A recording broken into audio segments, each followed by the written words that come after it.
Sonnet 135 by William Shakespeare, 1564 to 1616.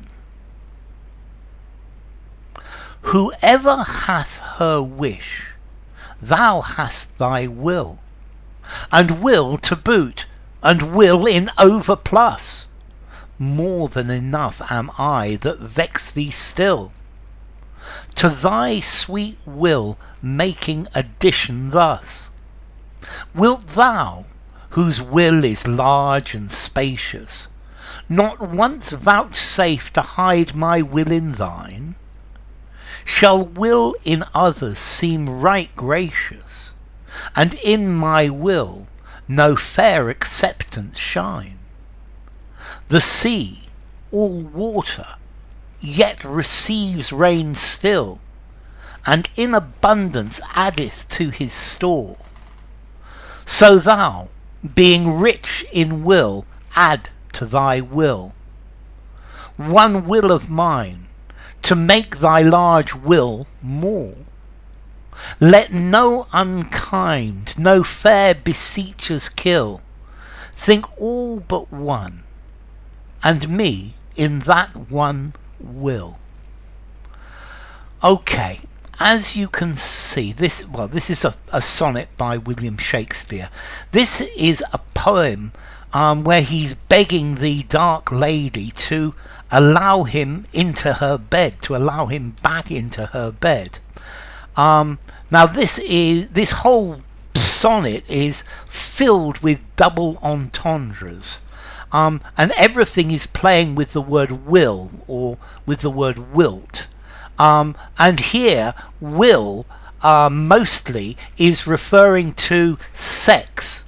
It's referring to lovers. It's referring to the male organ or the female organ. And also, remember, the Shakespeare's name is William, so will as well. And here you see will in inverted commas, and there are many varying different interpretations. Whoever hath her wish, thou hast thy will. So other women may have their wish come true, other people, but you have your will. So your will, you're William Shakespeare, I think, in this case, and will to boot, and will in overplus. So thy will, your lovers, your various different lovers, or you're having sex, and more sex, and sex in overplus, and even more, or maybe these are different lovers. Yeah, so you have that hast thou will, William Shakespeare, and another William as well. This could be read in various different ways. Will and another will and another will, and more will than you need, more sex than you could ever want. More than enough am I that vex thee still. So there's me who's always pestering you to go to bed with me. I'm bugging you for sex, and I am more than enough to satisfy you.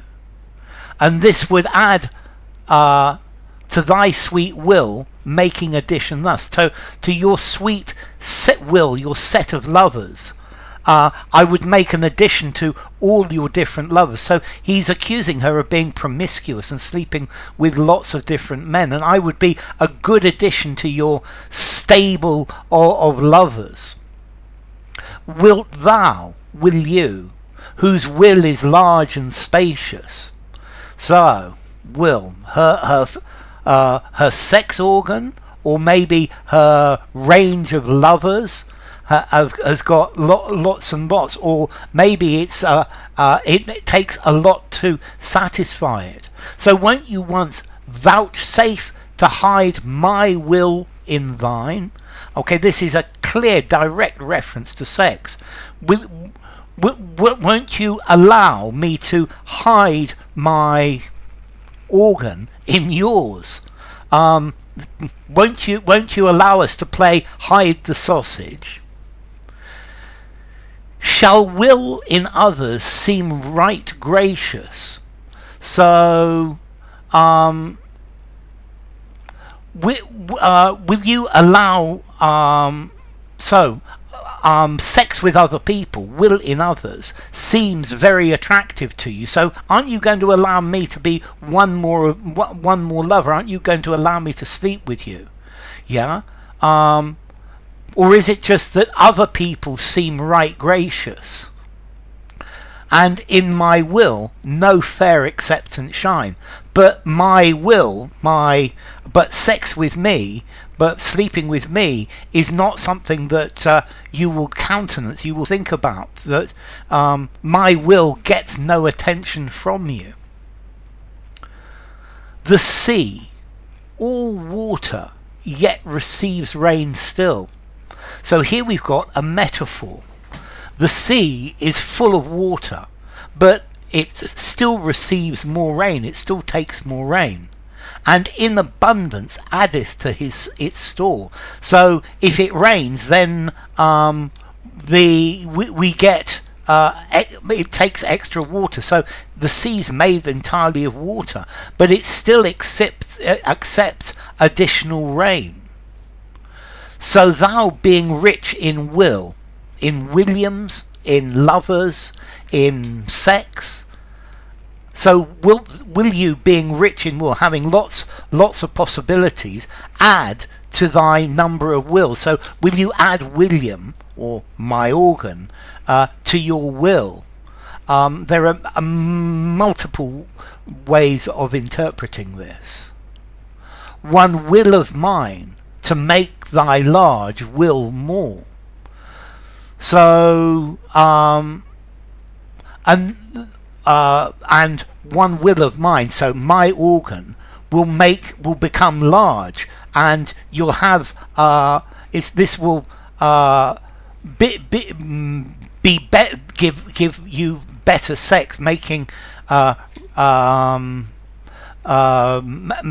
giving more enjoyment to your will, to your sexual appetite, which is already huge. Let no unkind, no fair beseechers kill. So don't kill an eager lover. Don't kill somebody who really wants to sleep with you. Yeah? Think all but one. Think all of your lovers are just one person. Yeah? Or all sex is just with one person. And me in that one will. So, and me as one of those group of that single group of lovers, and accept me as a part of that lover. So he's asking her to sleep with him, and he's accusing her of being very promiscuous as well. This sonnet itself is one very large double entendre about sex and different male organs, female organs, lovers, all of these things. So enough. If you enjoyed the video, give it a rating, subscribe to my channel, and I will see you soon. Bye for now. Sonnet 135 by William Shakespeare.